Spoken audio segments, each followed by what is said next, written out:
Throat and Thoracic Conditions, Chapter 13. The anatomy of the throat includes the pharynx, larynx, trachea, and esophagus. The pharynx is a membrane-lined cavity behind the nose and mouth connecting them to the esophagus. The larynx is a hollow muscular organ forming an air passage to the lungs and holding the vocal cords in humans. The trachea is commonly known as the windpipe. It is a tube of about 4 inches long and less than an inch in diameter in most people. The trachea begins just under the larynx and runs down behind the breastbone or sternum. The trachea then divides into 2 smaller tubes called bronchi, 1 bronchus for each lung. The trachea is composed of about 20 rings of tough cartilage. The back part of each ring is made of muscle and connective tissue. Moist, smooth tissue called mucosa lines the inside of the trachea. The trachea widens and lengthens slightly with each breath in, returning to its resting shape with each breath out. The esophagus is a tube that carries food, liquid, and saliva from your mouth to your stomach. You may not be aware of your esophagus until you swallow something too large, too hot, or too cold. You may also become aware of it when something is wrong. The ribs partially enclose and protect the chest cavity, where many vital organs, including the heart and lungs, are located. The rib cage is collectively made up of long, curved, individual bones with joint connections to the spinal vertebrae. At the chest, many rib bones connect to the sternum via costal cartilage, segments of hyaline cartilage that allow the rib cage to expand during respiration. Although fixed into place, these ribs do allow for some outward movement, and this helps stabilize the chest during inhalation and exhalation.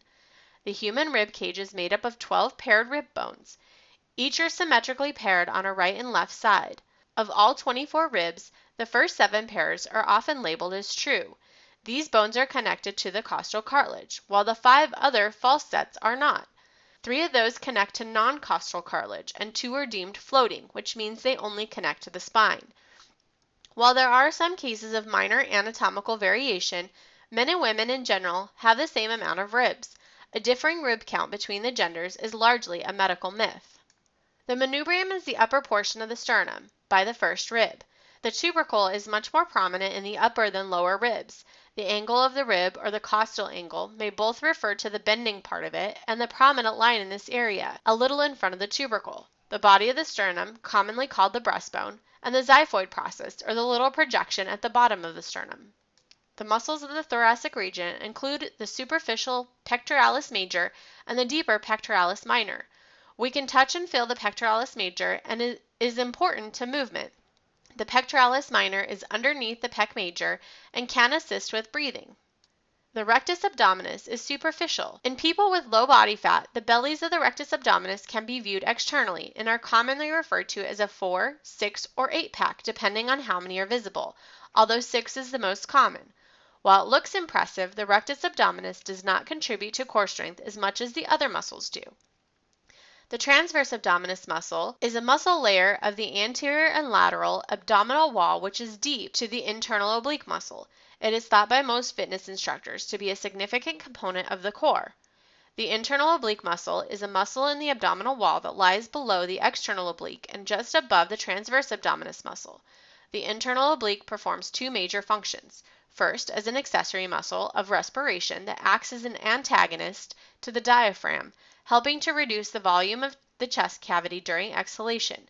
When the diaphragm contracts, it pulls the lower wall of the chest cavity down, increasing the volume of the lungs, which then fill with air.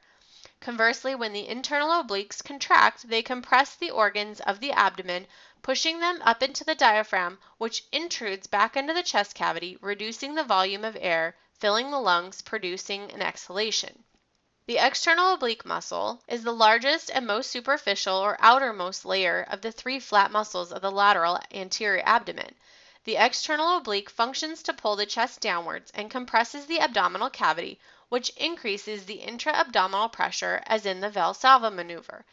It also has limited actions in both flexion and rotation of the vertebral column. One side of the obliques contracting can create lateral flexion.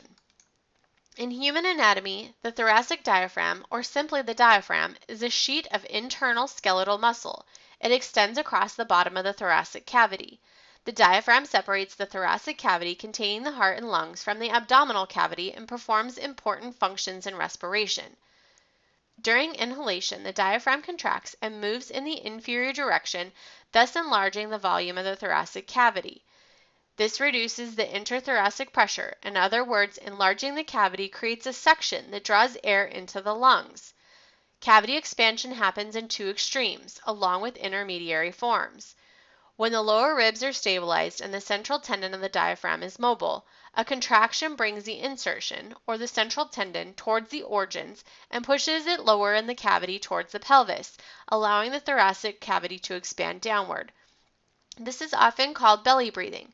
When the central tendon is stabilized and the lower ribs are mobile, a contraction lifts the organ or the ribs up towards the insertion or the central tendon, which works in conjunction with other muscles to allow the ribs to slide and the thoracic cavity to expand laterally and upwards. When the diaphragm relaxes, air is exhaled by an elastic recoil of the lungs and the tissue lining the thoracic cavity.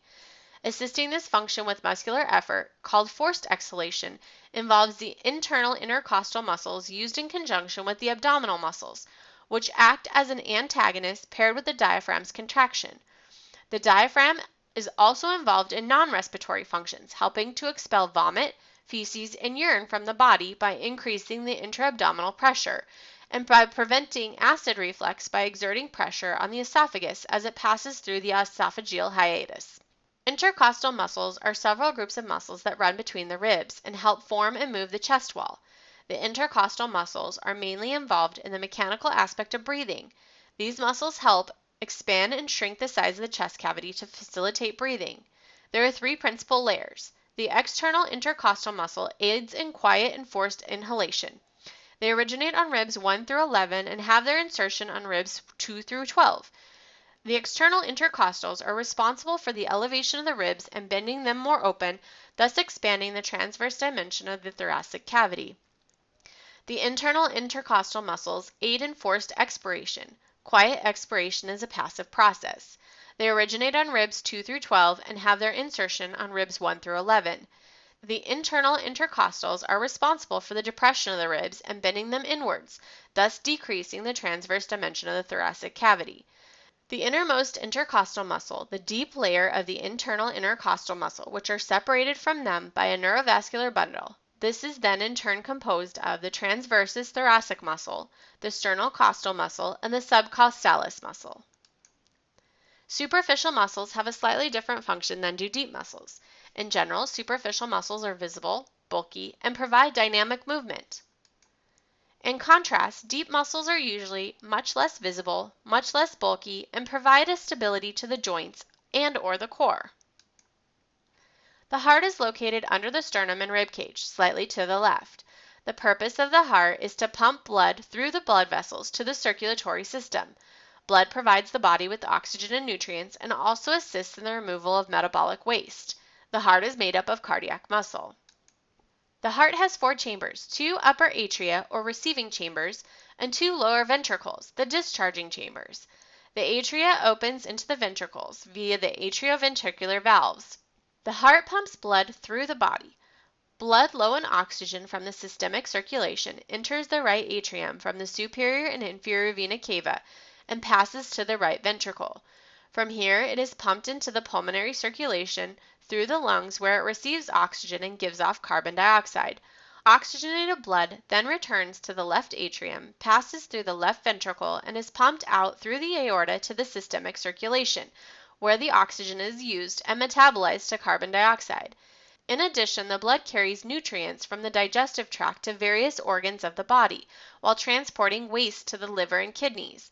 Normally, with each heartbeat, the right ventricle pumps the same amount of blood into the lungs as the left ventricle pumps into the body.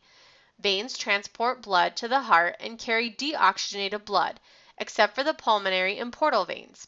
Arteries transport blood away from the heart and, apart from the pulmonary vein, hold oxygenated blood. Their increased distance from the heart causes veins to have a lower pressure than arteries. The heart contracts at a resting rate close to 72 beats per minute. Exercise temporarily increases the rate, but lowers the overall resting heart rate in the long term, which makes it good for heart health. Cardiovascular disease is the most common cause of death globally and accounts for 30% of all deaths. Risk factors include smoking, being overweight, poor exercise routines, high cholesterol, high blood pressure, and poorly controlled diabetes, among other conditions. The lungs are the primary organ of respiration in humans. Their function in the respiratory system is to extract oxygen from the atmosphere and transfer it to the bloodstream, and then release carbon dioxide from the bloodstream into the atmosphere in a process of gas exchange. In humans, the primary muscle that drives breathing is the diaphragm. The lungs also provide airflow that make vocal sounds, including human speech, possible. Humans have two lungs, a right lung and a left lung. They are situated within the thoracic cavity of the chest. The right lung is bigger than the left, which shares space in the chest with the heart. The lungs together weigh approximately 2.9 pounds, and the right is heavier. The lungs are part of the lower respiratory tract that begins at the trachea and branches into the bronchi and bronchioles, which receive air breathed in via the conducting zone. These divide until the air reaches the microscopic alveoli, where the process of gas exchange takes place. Together, the lungs contain approximately 1,500 miles of airway and 300 to 500 million alveoli. The lungs are enclosed within a sac called the pleural sac, which allows the inner and outer walls to slide over each other whilst breathing takes place without much friction. This sac encloses each lung and also divides each lung into sections called lobes. The right lung has 3 lobes and the left lung has 2. The lobes are further divided into bronchial pulmonary segments and lobules. The lungs have a unique blood supply, receiving deoxygenated blood sent from the heart for the purposes of receiving oxygen, also known as the pulmonary circulation, and a separate supply of oxygenated blood called the bronchial circulation. The tissue of the lungs can be affected by a number of diseases, including pneumonia and lung cancer. Chronic diseases such as chronic obstructive pulmonary disease and emphysema can be related to smoking or exposure to harmful substances. Diseases such as bronchitis can also affect the respiratory tract. Lung cancer can either arise directly from lung tissue or as a result from a metastasis from another body part. The major risk factor for cancer is smoking. Throat conditions include contusions and fractures. The most common mechanism of injury for a throat contusion or fracture is having the head extended and then receiving a direct impact. In rare cases, swelling or fluid accumulation could obstruct the airway and become fatal. Signs and symptoms include hoarseness, dyspnea, which is shortness of breath or difficulty breathing, coughing, difficulty swallowing, inability to say high-pitched E sounds, and in severe cases, laryngospasms and respiratory distress may occur. The best way to prevent throat contusions and fractures is to wear the proper protective equipment. If an injury occurs, management of throat contusions and fractures starts by trying to calm the person. Try to diminish panic and anxiety, monitor the person, and refer if necessary. Stefan Johnson is a former University of Southern California football player. He was bench pressing 275 pounds on September 28, 2009 when the weight slipped out of his hand and the barbell hit him in the throat. The weight crushed his larynx and it was split into 2 parts. He had emergency surgery to repair the larynx, but it was believed that he would not be able to talk or play football again. He has had several additional surgeries after that initial emergency surgery. He declared for the 2010 NFL Draft after recovering from the injury but went unselected. He signed with the Tennessee Titans as an undrafted free agent but dislocated his ankle in a preseason game and spent his rookie season on injured reserve. In 2012, he sued the University of Southern California for an unspecified damage greater than $25,000. In the lawsuit, Johnson alleged that the former USC assistant strength and conditioning coach was negligently and carelessly inattentive in placing the bench press bar back into the player's hands after an exercise, causing the bar to fall on Johnson and rupture his larynx. This case is still ongoing. Thoracic conditions include a stitch in the side, Pectoralis major strain, sternal fractures, costochondral injury, rib contusions, and fractures. A stitch in the side is also called a side ache, a side cramp, a side crampy, a side sticker, or simply a stitch. This is an intense stabbing pain under the lower edge of the rib cage that occurs while exercising. It is also referred to as exercise-related transient abdominal pain. Some people think that this abdominal pain may be caused by the intestinal organs, like the liver and the stomach, pulling downward on the diaphragm, but that theory is inconsistent with its frequency of occurrence during swimming, which involves almost no downward force on these organs. If the pain is present only when exercising and is completely absent at rest in an otherwise normally healthy person, it is benign and does not require further investigation. Conservative management can include stretching, deep breaths, and rest. The pectoralis major muscle is a large, powerful muscle in the front of the chest. It is used to rotate the arm inward, pull a horizontal arm across the body, pull the arm from above the head down, and pull the arm from the side upwards. It is most likely to rupture at the point where it inserts on the humerus. It is more common in weight training, especially when performing a bench press. The symptoms of a pec major sprain will include a sudden sharp pain in the front of the upper arm near the shoulder where the pectoralis major tendon attaches. There is likely to be rapid swelling in the front of the shoulder and arm. Muscle tests can help reproduce pain and confirm the diagnosis. A visible gap or lump in the muscle may appear. This is commonly known as Popeye's sign. What can an athlete do? They can apply RICE, rest, ice, compression, and elevation, for at least the first 2 days. They can also see a sports injury specialist doctor. A surgeon will operate if it is a total rupture of the tendon. A long rest period followed by a full rehabilitation program is essential. Sports massage may be applied to aid healing after the acute stage. Sternal fracture is a fracture to the sternum located in the center of the chest.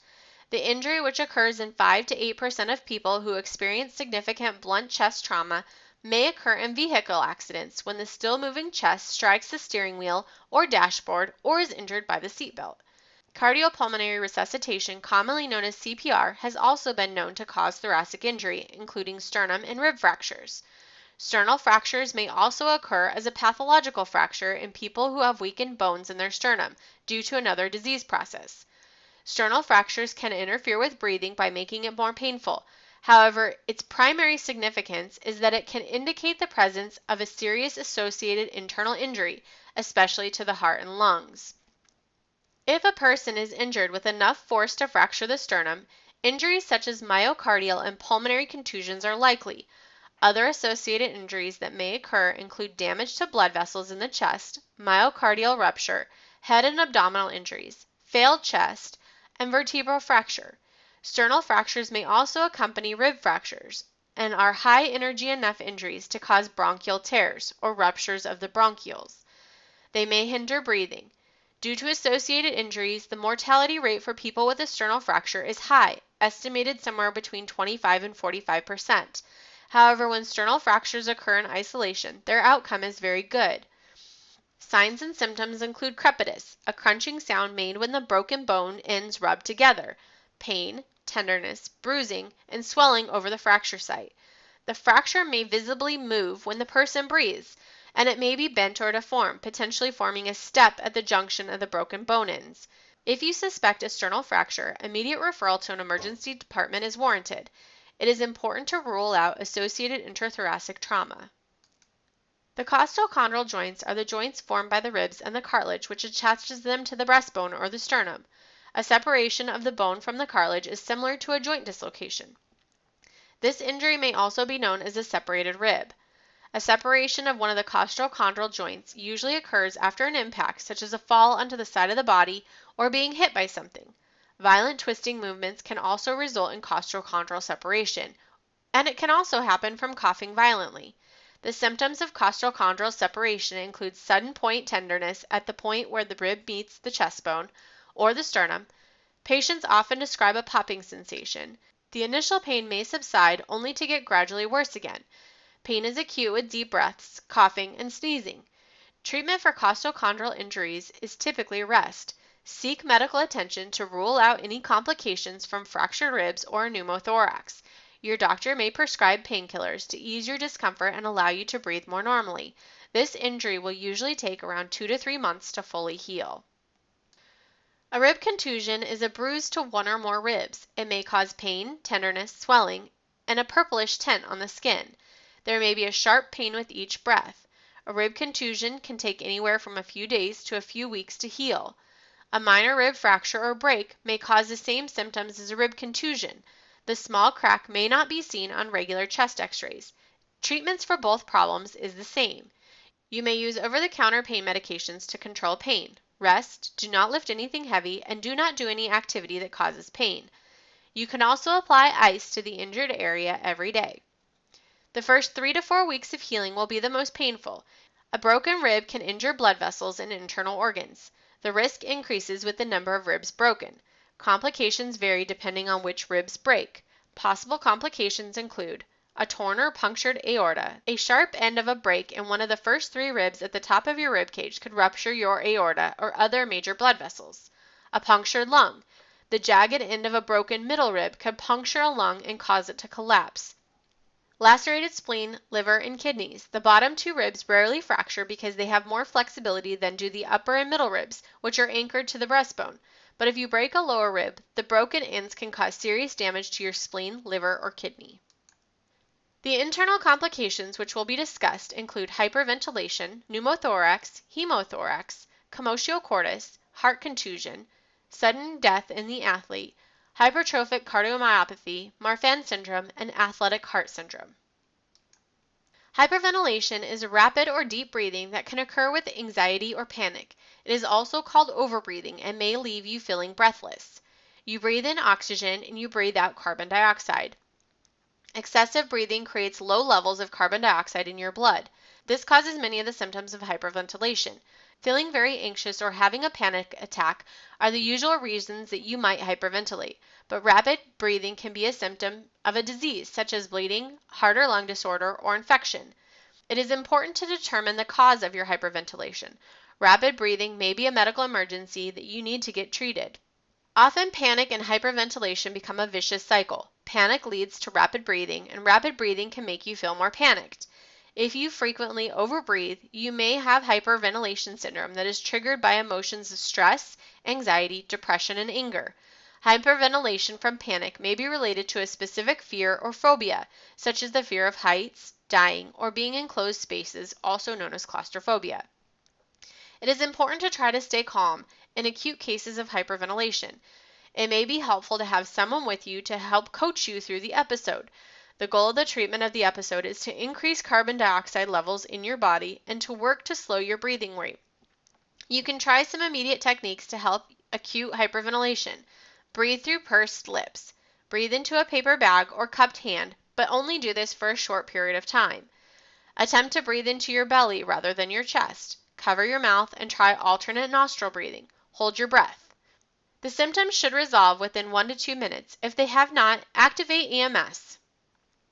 A pneumothorax is a collection of free air in the chest space that causes the lung to collapse. Pneumothorax may occur on its own in the absence of underlying disease. This is termed a spontaneous pneumothorax. Pneumothorax may also occur as a consequence of an injury or underlying lung disease. A small spontaneous pneumothorax may resolve without treatment. A pneumothorax arising as a result of lung disease or an injury requires immediate treatment. Treatment may include the insertion of a chest tube or aspiration of the free air in the chest cavity. A spontaneous pneumothorax is also referred to as a primary pneumothorax. It occurs in the absence of traumatic injury to the chest or known lung disease. Spontaneous pneumothorax is caused by a rupture of a cyst or a small sac or bleb on the surface of the lung. Pneumothorax may also occur following injury in the chest wall, such as a fractured rib, or any penetrating injury, such as a gunshot wound or stabbing. In some instances, the lung continues to leak air into the chest cavity and results in compression of the chest structures, including vessels that return blood to the heart. This is referred to as a tension pneumothorax and can be potentially fatal if not treated. Symptoms of a pneumothorax include chest pain that usually has a sudden onset. The pain is sharp and may lead to feelings of tightness in the chest, shortness of breath or dyspnea, rapid heart rate, rapid breathing, cough, and fatigue. The skin may develop a bluish color, termed cyanosis, due to decrease in blood oxygen levels. Control the patient's breathing and activate EMS as soon as possible. The usual cause of hemothorax is laceration of the lung, intercostal vessel, or an internal mammary artery. It can result from a penetrating or blunt trauma. Hemothorax is often accompanied by a pneumothorax, sometimes called a hemopneumothorax. Hemorrhage volumes range from minimal to massive. Massive hemothorax is most often defined as the rapid accumulation of greater than 1,000 milliliters of blood. Shock is common. Patients with large hemorrhage volumes are often dyspneic or have trouble breathing and have a decreased breath sound. They may also have rapid breathing rate or tachypnea, pain, and may be turning blue from hypoxia or the lack of oxygen reaching tissue. Control breathing, treat for shock, and activate EMS as soon as possible if a hemothorax is suspected. Commotio cordis is an often lethal disruption of the heart rhythm that occurs as a result of a blow to the area directly over the heart at a critical time during the heartbeat, causing cardiac arrest. It is a form of ventricular fibrillation, not mechanical damage to the heart muscle or surrounding organs, and is not the result of heart disease. The fatality rate is about 65%. It can sometimes, but not always, be reversed with defibrillation. Commotio cordis occurs most frequently in boys and young men the average age of 15, usually during sports, most often baseball, often despite chest protectors. It is most often caused by a projectile, but can also be caused by a blow of an elbow or other body parts, such as a fist. Being less developed, the thorax of an adolescent is more likely prone to this injury given the circumstances. Commotio cordis is a very rare event, but nonetheless is often considered when an athlete presents with sudden cardiac death. Some of the sports which have the risk that causes trauma are baseball, association football, ice hockey, polo, rugby, football, cricket, softball, pelota, fencing, lacrosse, boxing, karate, kung fu, and other martial arts. Children are especially vulnerable, possibly due to the mechanical properties of their thoracic skeleton. Look for athletes who were hit in the chest by an object, such as a baseball, baseball bat, lacrosse ball, or a fist.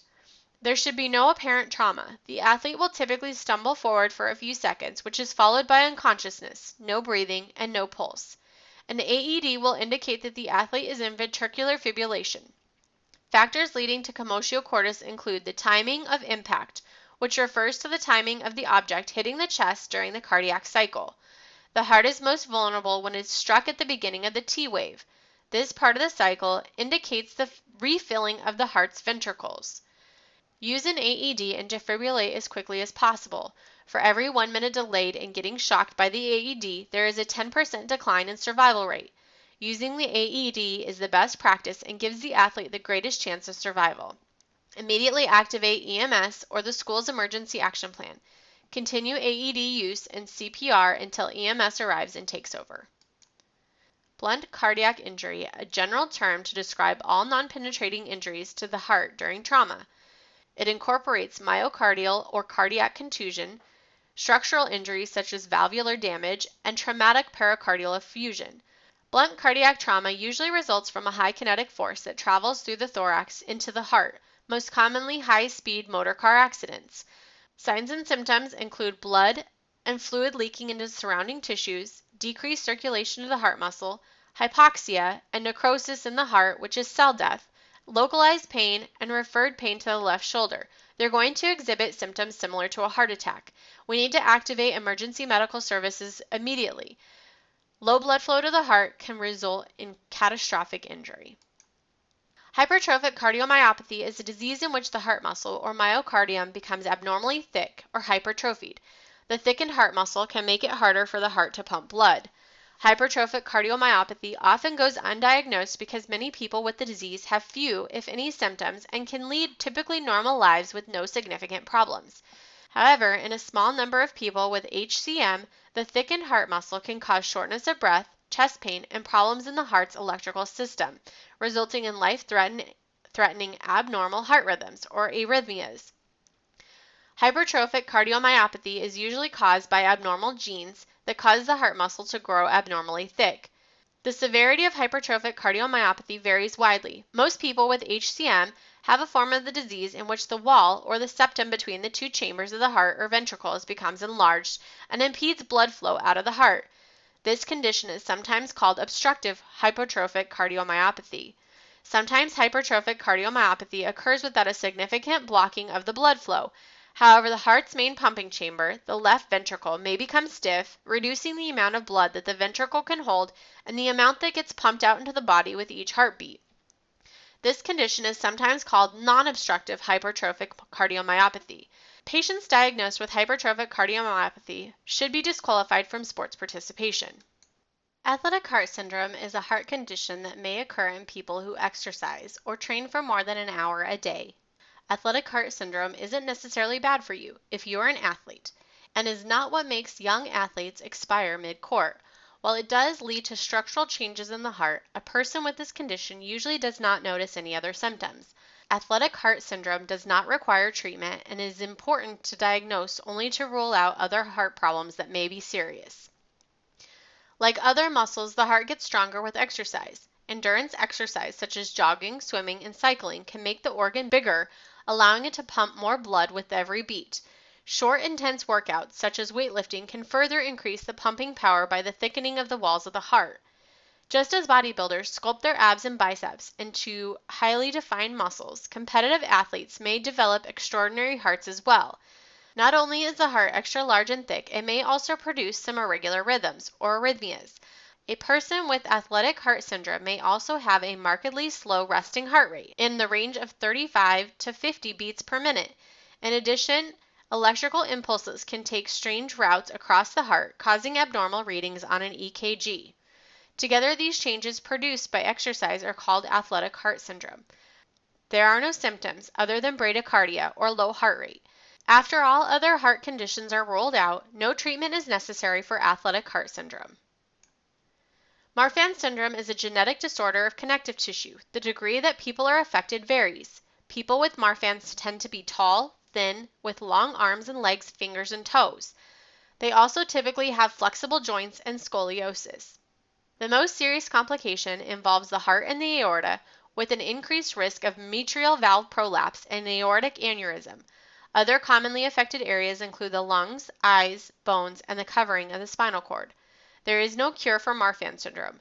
Many people have a normal life expectancy with proper treatment. Surgery may be required to repair the aorta or replace a heart valve.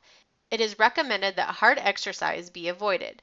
About 1 in 3,000 to 10,000 individuals have Marfan syndrome.